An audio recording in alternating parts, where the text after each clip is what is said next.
کوئی بھی انسان مخلوق کی خدمت کرنے کے لیے آگے بڑھتا ہے تو اس کے دل کے اندر اللہ کی رضا ہو، اللہ کی خوشنودی ہو، میں جو عمل کر رہا ہوں اس سے اللہ رب العزت راضی ہو، تب جا کر وہ عمل قابل قبول ہوگا۔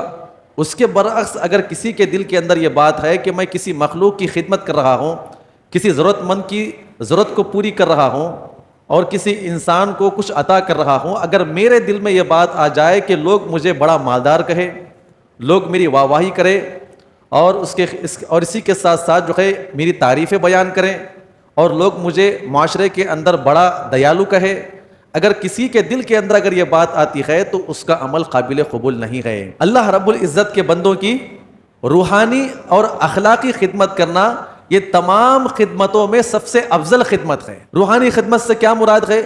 کسی انسان کے اندر اگر شرکیات، کفریات اگر داخل ہو چکے ہو، آپ ان کے دل سے توحید کی بات پیش کر کے اس کی خدمت کرنا اور اس کے اندر کی غلاظت کو باہر نکالنا۔ اور دوسرا، اس کے اعمال میں کمی ہے، بدتمیزیاں کرتا ہے، اس کی حرکات و سکنات فواحش کے اندر ملوث ہے، تو آپ اس کے اخلاق کو درست کرنا، اس کے سامنے قرآن و حدیث کو پیش کرنا، یہ خدمتوں میں سب سے اعلیٰ خدمت ہے۔ ان الحمد للہ نحمدہ ونستعینہ ونستغفرہ ونعوذ باللہ من شرور انفسنا ومن سیئات اعمالنا، من يهده الله فلا مضل له ومن يضلل فلا هادي له، واشهد ان لا اله الا الله واشهد ان محمدا عبده ورسوله، اما بعد فان خير الحديث كتاب الله وخير الهدي هدي محمد صلى الله عليه وسلم وشر الامور محدثاتها وكل محدثة بدعة وكل بدعة ضلالة وكل ضلالة في النار۔ فاعوذ بالله من الشيطان الرجيم، بسم الله الرحمن الرحيم۔ يا أيها الذين آمنوا اتقوا الله حق تقاته ولا تموتن إلا وأنتم مسلمون۔ يا أيها الناس اتقوا ربكم الذي خلقكم من نفس واحدة وخلق منها زوجها وبث منهما رجالا كثيرا ونساء واتقوا الله الذي تساءلون به والأرحام إن الله كان عليكم رقيبا۔ يا أيها الذين آمنوا اتقوا الله وقولوا قولا سديدا يصلح لكم أعمالكم ويغفر لكم ذنوبكم ومن يطع الله ورسوله فقد فاز فوزا عظيما۔ تمام تعریف و توصیف و کبریائی و بڑائی اللہ سبحانہ و تعالیٰ کے لائق و زیبا ہے، جس نے ہم تمام کو امت محمدیہ میں پیدا ہونے کا شرف بخشا۔ انگن درود و سلام ہو تمام انبیاء اکرام پر، بالخصوص جناب محمد رسول اللہ صلی اللہ علیہ وسلم کی ذات مقدسہ پر، جنہوں نے دین اسلام کی تعلیمات کو ہم تک پہنچانے کی خاطر بے شمار تکالیف برداشت کیے۔ محترم حاضرین جمعہ، مختصر سی حمد و ثنا کے بعد میں اپنے اصل موضوع کی طرف آتا ہوں۔ اس جمعہ کی مناسبت سے جو موضوع متعین کیا گیا ہے، خدمت خلق۔ اللہ تعالیٰ سے دعا کریں جو باتیں قرآن و حدیث کی روشنی میں آئے، اللہ تعالیٰ ہم تمام کو عمل کرنے کی توفیق عطا فرمائیں۔ خدمت خلق، اللہ رب العزت کی مخلوقات کی خدمت کرنا۔ خدمت خلق کے تعلق سے علماء اکرام بیان کرتے ہیں کہ اللہ تبارک و تعالیٰ کی مخلوقات میں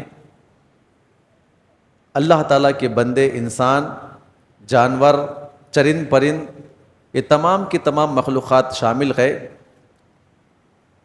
خدمت خلق اگر کہا جائے تو اللہ رب العزت کے بندوں اور اس کے مخلوقات کا حق ادا کرنا، دل کے اندر یہ بات ہو کہ اللہ رب العزت مجھ سے راضی ہو جائے۔ اور کوئی بھی انسان مخلوق کی خدمت کرنے کے لیے آگے بڑھتا ہے تو اس کے دل کے اندر اللہ کی رضا ہو، اللہ کی خوشنودی ہو، میں جو عمل کر رہا ہوں اس سے اللہ رب العزت راضی ہو، تب جا کر وہ عمل قابل قبول ہوگا۔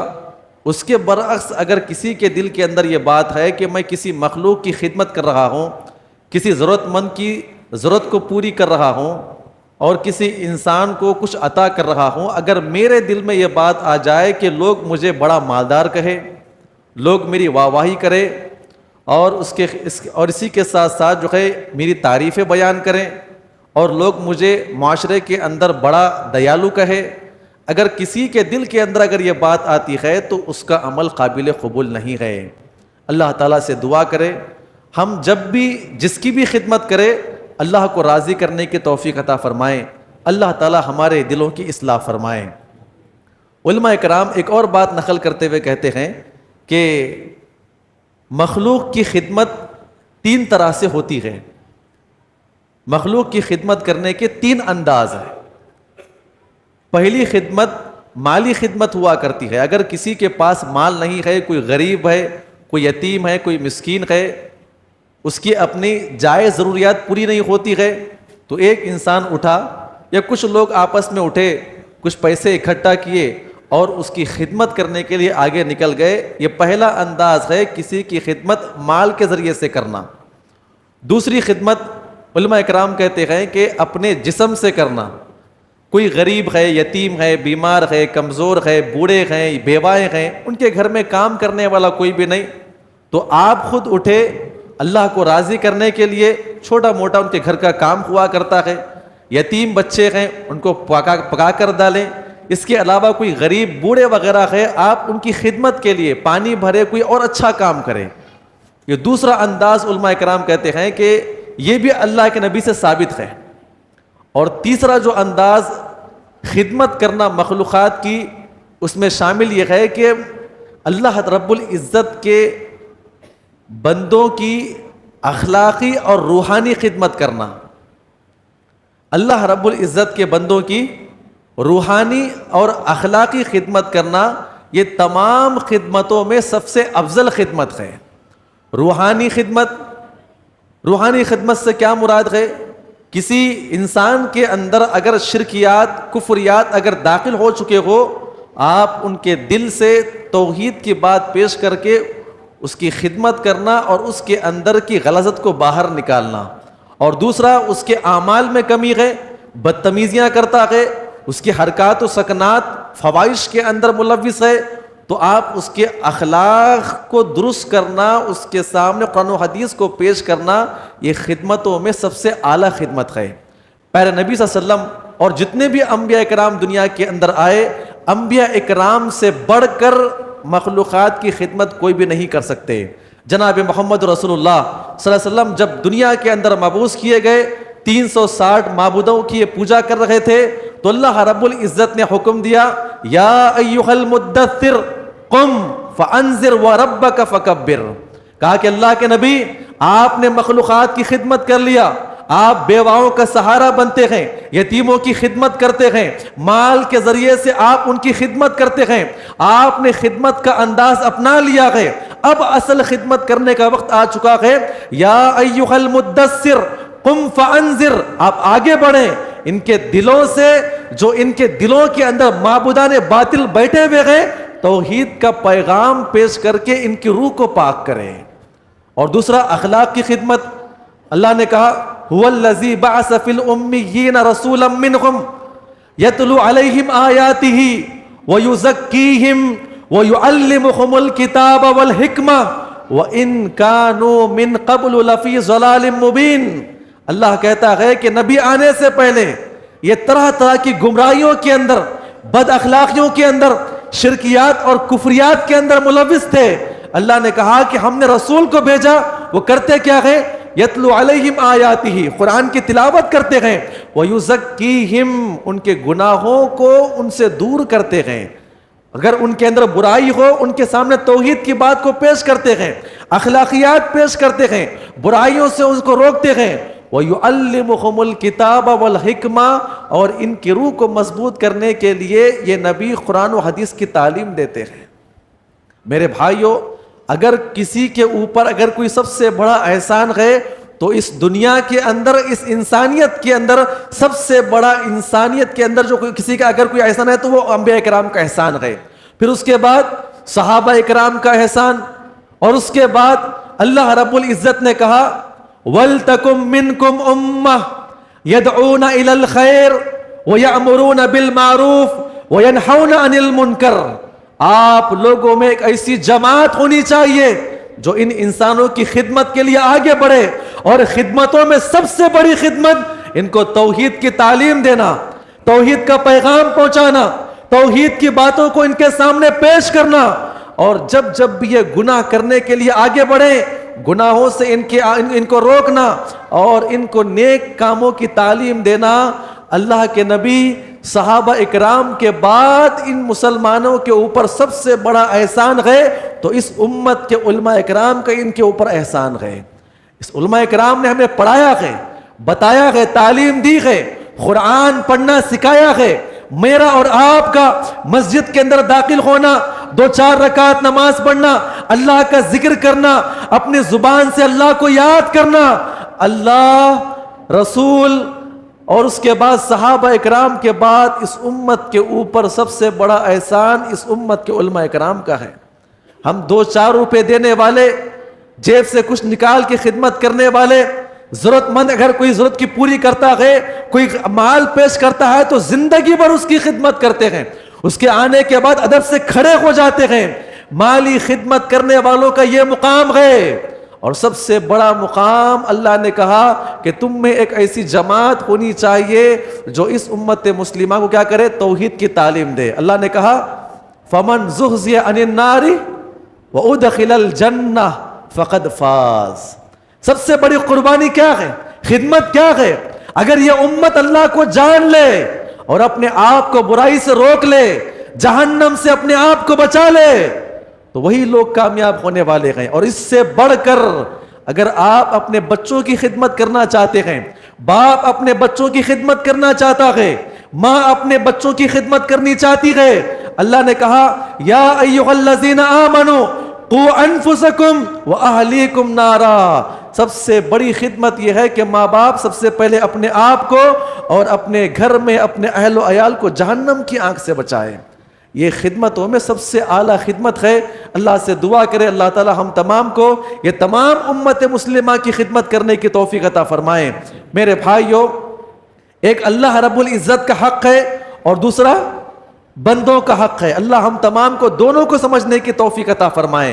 اللہ تعالیٰ نے جہاں جہاں پر بھی اپنا حق ادا کرنے کا حکم دیا، اس کے فوری بعد جو ہے اللہ تعالیٰ نے بندوں کا حق ادا کرنے کا حکم دیا۔ کیا آیت کریمہ ہے؟ وَاعْبُدُوا اللَّهَ وَلَا تُشْرِكُوا بِهِ شَيْئًا۔ ایک اللہ کی عبادت کرے، اس کے ساتھ کسی اور کو شریک نہ کرے۔ اس کے فوری بعد وَبِالْوَالِدَيْنِ إِحْسَانًا۔ آپ دنیا کے اندر زندگی گزارتے ہیں، اللہ، رسول اور صحابہ اکرام کے بعد زیادہ حقدار آپ کی خدمت کے، آپ کے مال کے، آپ کے پیسوں کے، آپ کے جسمانی خدمت کے، وہ آپ کے اور میرے ماں باپ ہیں۔ ذرا آپ ان کی خدمت کر لیں۔ غربا، مساکین دوسرے علاقے میں رہتے ہیں، ہم ان کی خدمت کرنا بڑا کام سمجھتے ہیں۔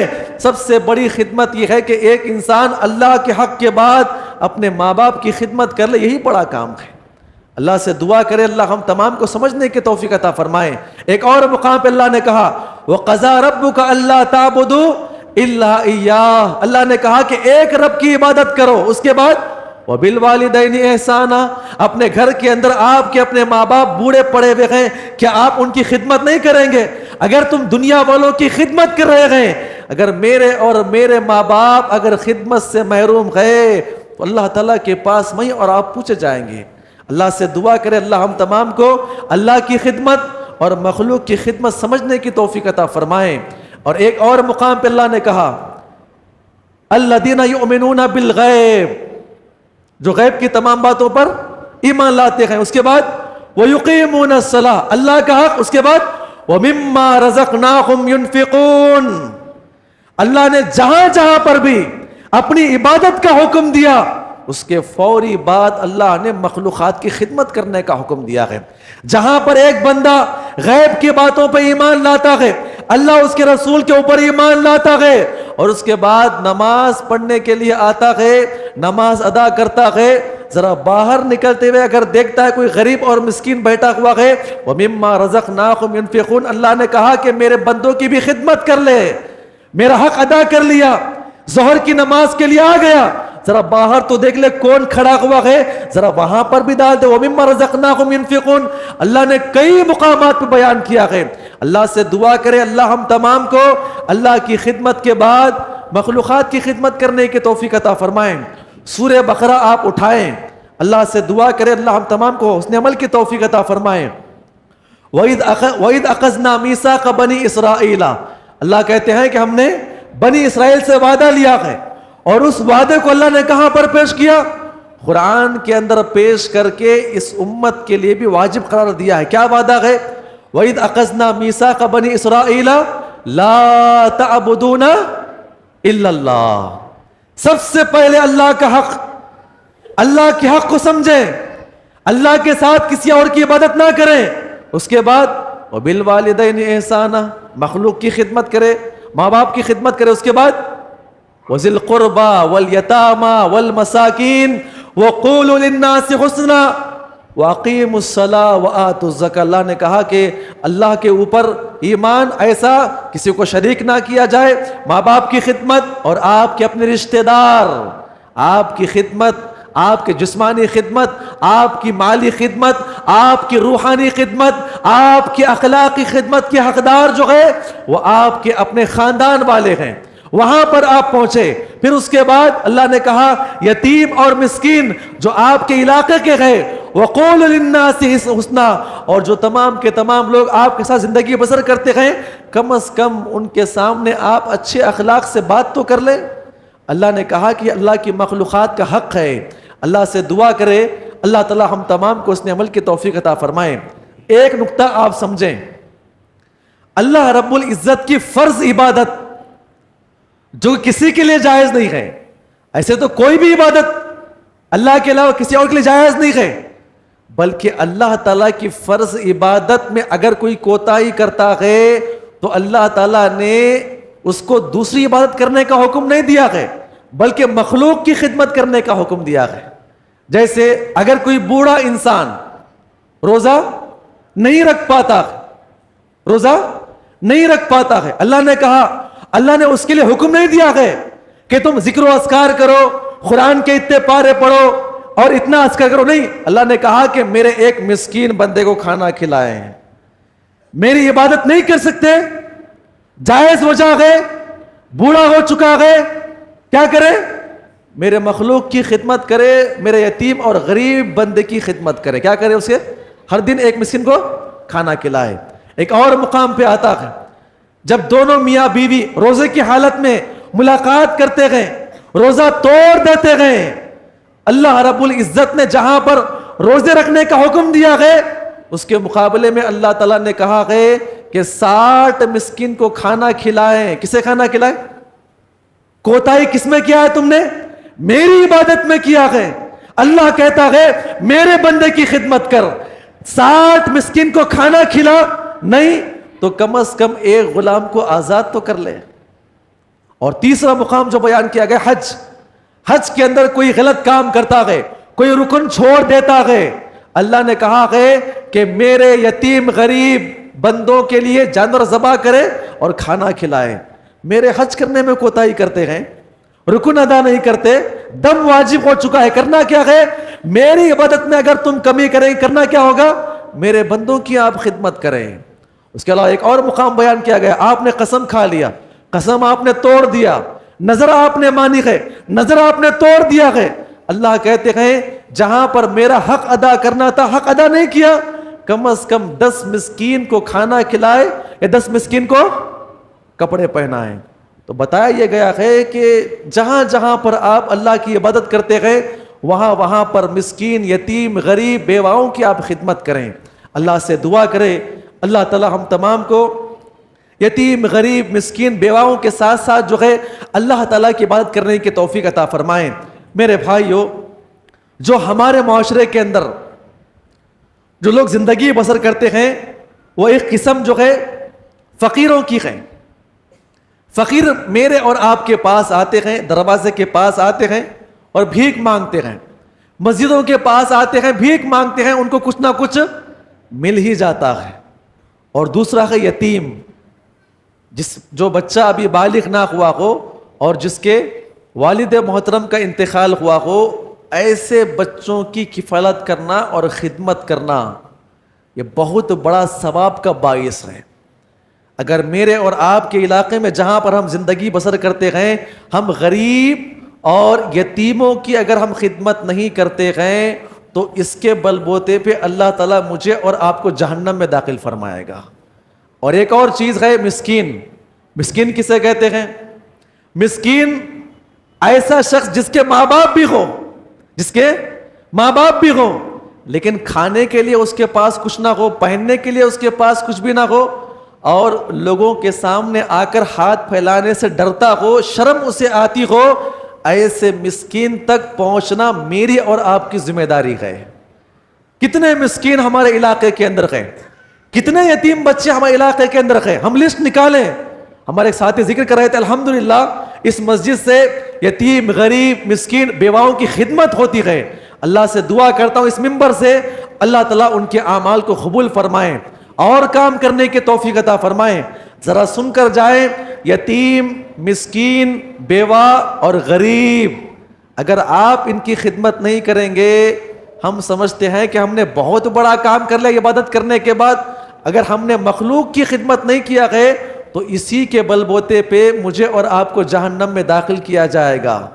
پہلی آیت کریمہ ارأیت الذی یکذب بالدین فذلک الذی یدعو الیتیم ولا یحض علی طعام المسکین فویل للمصلین. اللہ رب العزت نے 4 بڑے گناہگاروں کا ذکر کیا ہے.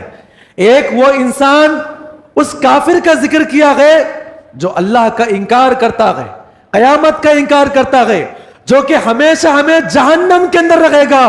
اللہ تعالیٰ ایسے کافروں کے ساتھ ذکر کرتے ہوئے کہتا ہے فَذَلِكَ الَّذِي يَدْعُو الْيَتِيمَ، جو یتیموں کو دھکے مار کے باہر نکالتے ہیں، برا سلوک کرتے ہیں، ان سے بدتمیزی سے باتیں کرتے ہیں، چاہے وہ یتیم آپ کے گھر کا ہو، آپ کے خاندان کا ہو، آپ کے علاقے کا ہو. اگر آپ یتیم کی عزت نہیں کر سکتے تو آپ اس کو ذلیل نہ کرے، ورنہ اللہ نے کیا کیا ہے؟ بڑے بڑے کافروں کے ساتھ ذکر کیا ہے جو قیامت کا انکار کرتے ہیں. نمبر 2 یتیموں کی بے عزتی کرتے ہیں، دھکے مار کے نکالتے ہیں. اور نمبر 4 مسکینوں تک پہنچ کر، کہاں کہاں پر مسکین ہے وہاں جا تک ان کو مال نہیں پہنچاتے ہیں. اور نمبر 4 نماز تو پڑھتے ہیں، نماز میں کوتاہی کرتے ہیں. فویل کہا گیا، کیا کہا گیا ہے؟ ان کے لیے جہنم کی ویل کی وادی ہے. اللہ سے دعا کرے اللہ ہم تمام کو یتیموں تک اور مسکینوں تک پہنچنے کی توفیق عطا فرمائیں. ایک اور آیت کریمہ سورہ فجر کی آیت کریمہ آپ کئی مرتبہ پڑھتے ہوں گے. کلا، ہرگز نہیں، کوئی چانس نہیں، کوئی بات سنی نہیں جائے گی، کوئی بہانہ قبول نہیں کیا جائے گا. کلا بل لا تکرمون الیتیم ولا تحاضون علی طعام المسکین. میں اور آپ یتیم کو، مسکین کو کھانا تو کھلاتے گئے لیکن دوسرے لوگوں کو نہیں ابھارتے گئے، نہیں ابھارنے والوں کے لیے بھی جہنم گئے. اب پوری آیت کریمہ پڑھے، قیامت قائم ہو جائے گی اور انسان کھڑا کیا جائے، کیا کہے گا؟ فَيَقُولُ يَا لَيْتَنِي قَدَّمْتُ لِحَيَاتِي، شاید کہ میں دنیا کے اندر یتیم، مسکین، بیواؤں کی خدمت کر کے، کاش کہ میں دنیا کے اندر کام کر کے آتا تو آج میری آخرت آسان ہو جاتی. ایک اور آیت کریمہ آپ جانتے ہیں، سورہ مدثر کی آیت کریمہ غالباً جہنمی جہنم میں جائیں گے. کیا سوال کیا جائے گا؟ اے اللہ کے بندو، اے میرے بھائیوں، جنتی جہنمیوں سے ملاقات کرائی جائے گی. جہنم میں جانے والے اپنے لوگ ہوں گے، وہ سوال کریں گے کہ تم جہنم میں کیوں آئے ہو؟ ما سلککم فی سقر، تم جہنم میں کیسے آ گئے ہیں؟ ان کے 2 جوابات رہیں گے. نمبر 1 لم نک من المصلین، ہم اللہ کا حق ادا نہیں کرتے تھے، اور ساتھ ہی ساتھ اللہ نے مال دیا ہے ولم نک نطعم المسکین، دنیا کے اندر مسکینوں کو تلاش کر کر کے ہم ان کو کھانا نہیں کھلایا کرتے تھے. مسکین نہیں آئیں گے میرے اور آپ کے پاس، آئیں گے نہیں آئیں گے میرے اور آپ کے پاس. مجھے اور آپ کو جانا ہوگا، لسٹ نکالنا ہوگا. ہمارے علاقے کے اندر، دیہات کے اندر، ہمارے ڈسٹرکٹ کے اکراف و اطناف کے اندر کتنے ایسے یتیم، غریب، مسکین، بیوہ گئے، مجھے اور آپ کو پہنچنا ہوگا. اللہ نے مجھے اور آپ کو مال دیا ہے، وہاں تک پہنچانا ہوگا. اللہ ہم تمام کو عمل کرنے کی توفیق عطا فرمائیں. میرے بھائی ایک دو واقعات پیش کرتا ہوں تاکہ میرے اور آپ کے اندر جو ہے جذبہ پیدا ہو کہ ہمارے صحابہ اکرام نے کیسے یتیم، مسکین اور لاچاروں کی خدمت کی ہے. اللہ ہم تمام کو اس عمل کی توفیق عطا فرمائے. حضرت ابوبکر صدیق کی خلافت جب ختم ہو گئی، جب ان کا انتقال ہوا، تقریباً ان کے 3 دن کے بعد، انتقال کے 3 دن کے بعد عمر بن خطاب جب خلیفہ بنائے گئے، خزانے میں آتے جہاں پر بیت المال رکھا ہوا تھا، خزانچی سے پوچھتے ہیں حضرت ابوبکر صدیق کا وہ کون سا عمل تھا جو وہ روز کیا کرتے تھے. خزانچی کہتا ہے کہ وہ اتنا اناج لیتے، اتنا غلہ لیتے، اتنا کھانے کا سامان لیتے، ہر دن لیتے اور اپنے تہبند میں باندھتے اور سیدھا کہاں پر، یہاں سے دور نکل جاتے. وہ کہاں جاتے اللہ بہتر جانتا ہے. کہا کہ اتنا ہی سامان تیار کرو. سامان تیار کیے، اپنے کندھے پہ لاد لیا اور نکل پڑے. یہاں وہاں پر پوچھتے گئے کہ آپ کے پاس ابوبکر صدیق آتے؟ کہا کہ نہیں آتے ہیں. آپ کے پاس آتے؟ کہا نہیں آتے ہیں. اور یہاں تک کہ اتنے دور نکل گئے، بالکل جھاڑیوں کے خلاف نکل گئے، تو کیا دیکھتے ہیں کہ ایک چھوٹا چھپرا ہے، وہاں پر اندر داخل ہوئے تو ایک عیسائی بوڑھا شخص، آنکھوں سے اندھا ہے، بالکل لاچار، پورا کا پورا جو اس کا حجرہ ہے پیشاب اور پیخانوں سے بھرا ہوا ہے. جیسے ہی گھر کے اندر، چھپرے کے اندر داخل ہوئے، وہ بڑبڑاتا ہوا، غصہ کرتا ہوا کہہ رہا تھا، کہاں گیا تھا 3 دن سے؟ اب تک تو کہاں پر تھا؟ دیکھتا نہیں بھوک سے مر رہا ہوں. کیا تجھے اللہ کا خوف نہیں ہے تو عیسائی ہے. اب غور کریں میرے بھائیوں، عمر بن خطاب نے کچھ نہیں کہا کہ ابوبکر صدیق کا عمل تھا نا، کچھ نہیں کہا. آگے بڑھے، چولہا سلگائے، آٹا گوندا، روٹی بنائے. اللہ سے دعا کرے اللہ ہم تمام کو ایسی خدمت کرنے کی توفیق عطا فرمائے. آدھی دنیا کو فتح کرنے والا ایک لاچار بوڑھے، وہ بھی عیسائی کی خدمت کر رہے ہیں. روٹی پکنے کے بعد جو ہے بڑی محبت سے آگے بڑھے، روٹی کا ٹکڑا توڑا اور اس بوڑھے انسان کے منہ میں رکھا. وہ بوڑھا چبا نہ پایا اور غصے سے تھوک دیا، اور تھوک کر کہتا ہے مجھ سے مذاق کرتا ہے. تجھے نہیں معلوم میرے منہ میں دانت نہیں گئے؟ 3 دن سے پہلے جب بھی آیا کرتا تھا، روٹی پکا کر اپنے دانت میں چبا کر پیس کر میرے منہ میں داخل کیا کرتا تھا. عمر بن خطاب کہتے ہیں اے بابا معاف کرنا، میں وہ آدمی نہیں ہوں جو آدمی آیا کرتا تھا 3 دن پہلے اس کا انتقال ہو چکا ہے، اور وہ ہمارا امیر ابوبکر صدیق ہے. کیا آپ کا امیر ابوبکر ہے؟ اشہد ان لا الہ الا اللہ واشہد ان محمد عبدہ ورسولہ. کئی سالوں سے تمہارا امیر آتا ہے، نہ بتاتا ہے کہ نام کیا ہے، دین کیا ہے، کیا کرتا ہے، کہاں پر رہتا ہے. کئی سالوں سے میرے پاس آیا کرتا تھا، لیکن آج معلوم پڑا ہے کہ مسلمان اتنے ہمدرد ہوا کرتے ہیں، آج میں کلمہ پڑھ کے اسلام قبول کر لیتا ہوں. اللہ سے دعا کرے اللہ ہم تمام کو لاچاروں کی خدمت کرنے کی توفیق عطا فرمائے. ایک اور واقعات میں ایک واقعہ ان کا یہ بھی مشہور ہے. ایک مرتبہ گشت کرنے کے لیے نکلے، غالباً حضرت عبد الرحمن ابن عوف رضی اللہ عنہ ان کے قریبی دوست تھے. وہ تمام علاقے کا چکر لگایا کرتے اور یہ قوم کے امیر تھے، خلیفہ تھے. کہاں پر لوگ کیا کر رہے ہیں اور کوئی جرم تو نہیں کر رہے ہیں نا. بڑا مشہور ان کا واقعہ ہے. وہ یہاں وہاں پر گھومتے ہوئے جا رہے تھے، دور سے دیکھتے ہیں اور عرب کی سردی آپ کو معلوم کیسے ہوا کرتی ہے، چہرے پہ اپنا نقاب باندھا ہوا نکل پڑے. کہتے ہیں کہ عبد الرحمن ابن عوف وہاں سے آگ دکھ رہی ہے، لگتا ہے کہ وہاں پہ کوئی لوگ وہاں پر بیٹھے ہوئے ہیں. کہا کہ چلو چل کے دیکھ لیتے ہیں. یہ دونوں صاحبین آگے بڑھے. جب دیکھا کیا دیکھتے ہیں کہ ایک ماں جو ہے اپنے چند بچوں کو جو کہ رو رہے ہیں اور چولہا جلا کر جو ہے ہانڈی رکھا، اس کے اندر پانی ڈال کر پتھر ڈال کے ہلا رہی ہے. اور یہ منظر وہ بالکل قریب ہوتے ہوئے آئے، دیکھ رہے ہیں. چھوٹے چھوٹے معصوم بچے جو ہے آ کر کہتے ہیں کہ امی جان ابھی کھانا کب پکے گا، کھانا کب پکے گا. زور کی بھوک لگی ہے، ہم نے سن رکھا ہے، ماں اپنے بچوں سے بڑی محبت کرتی ہے، امی جان بھوک کے ذریعے سے موت آنے کے قریب ہے، آخر کب ہمیں کھانا کھلائے گی؟ ایک بچہ آ کے گود میں بیٹھتا ہے، ایک بچہ آ کر یہاں پر بیٹھتا ہے، اور ماں روتے ہوئے کہتی ہے بچے سو جاؤ، میرے پیارے بچے سو جاؤ، ابھی کھانا پکنے والا ہے، پکنے کے بعد جو ہے میں انشاءاللہ آپ کو اٹھا کر کھانا کھلاؤں گی۔ یہ منظر عمر بن خطاب دیکھ رہے تھے، جب قریب آئے، آ کر سوال کیا کہ اے خاتون یہ کیا ماجرا ہے، کسے دھوکہ دیتی ہے؟ وہ تو معصوم بچے ہیں، وہ کیا کریں گے؟ کیا تو کہتی ہے؟ تیری حالت کا یہ ذمہ دار کون ہے؟ تیرا شوہر کہاں پر گئے؟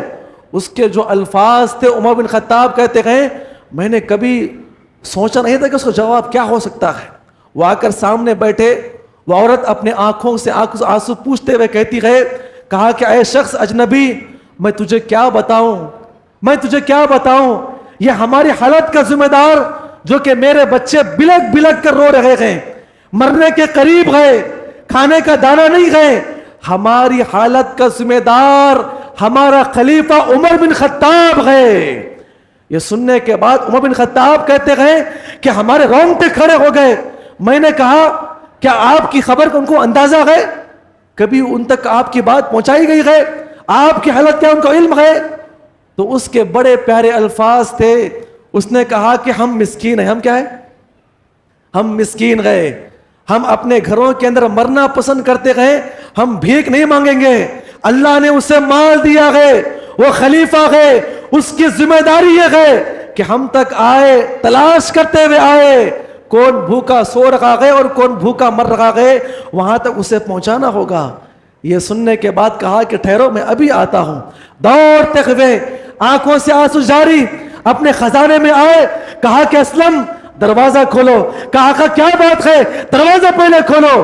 دروازہ کھلوایا گیا اور وہاں سے آٹے کی ایک بوری، گھی کا ایک ڈبہ، وہ تمام چیزیں نکالی اور کہا کہ میرے کندھے کے اوپر لا دو۔ اسلم وہ خزانچی کہتے ہیں کہ آقا کیا بات ہے، ہم ابھی زندہ ہے، کہاں لے جانا ہے؟ وہ کہتے ہیں کہ نہیں پہلے یہاں پہ داخل کرو، میں ابھی جاتا ہوں، وہ میرے ان معصوم بچوں کو کھانا کھلا کر آتا ہوں۔ لہٰذا وہ دوڑتے ہوئے روتے ہوئے اللہ سے معافی مانگتے ہوئے آئے، اللہ معاف کر لینا، ابھی عمر زندہ ہے، لیکن کیا دیکھتا ہوں کہ غریب یتیم بچے جو ہے بلک رہے ہیں، اللہ تم اسے معاف کرنا۔ جب آئے، عورت دیکھ رہی ہے کہ ایک عجیب و غریب اور ایک انجان انسان جو وہاں پر بیٹھا ہوا کیا کر رہا ہے؟ چولہا سلگا رہا ہے۔ کیا کر رہا ہے؟ آدھی دنیا کے اوپر خلافت کرنے والا امیر ایک غریب یتیم بچوں کا چولہا سلگا رہا ہے، روٹی پکا کر اپنے ہاتھ سے اپنے بچوں کو بالکل قریب بلا رہا ہے۔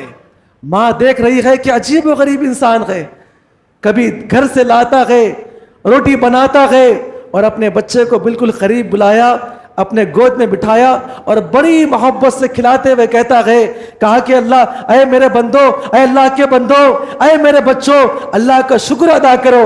ماں کبھی ماں کو دیکھتے ہیں، کبھی عمر بن خطاب کو دیکھتے ہیں، اور ماں عجیب و غریب محبت میں بیٹھی ہوئی آنکھوں سے آنسو پوچھتی ہوئی کہتی ہے کہ اے عجیب انسان، اے غریب انسان، اے اجنبی انسان، میں اس بات کی گواہی دیتی ہوں کہ عمر بن خطاب جو ہمارا خلیفہ ہے تو اس سے بہتر ہے، تو اس سے بہتر ہے۔